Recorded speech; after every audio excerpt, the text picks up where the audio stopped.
Hello mga mi, nakaka-experience din ba kayo ng gantong problem dito sa Epson? So, ang printer namin ay L3210. Kapag pinower on siya, ganyan, ayaw niya mag-open. Pero, meron ako i-share sa inyo na technique. And, napanood ko lang din to, since sharing is caring, i-share ko sa inyo. Diba, ayaw niya mag-open.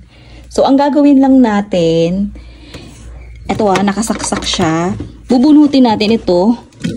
Yung nasa likod niya, itong wire na to, na connected dito sa ating power na sinasaksak. Itong plug, ayan. Then, next natin gagawin ay, pe-press natin tong power button ng mga 5 to 10 seconds. Yan. Then, after that, babalik na ulit natin to. Wait, ibabalik ko lang. Nabalik ko na. Then, try na ulit natin i-power on. Oh, diba? Amazing! Ayan. So, kung hindi gumana tong technique na to, guys, pagawa nyo na yung mga printer nyo. Oh. Okay ba? Yun lang. Sharing is caring. Bye!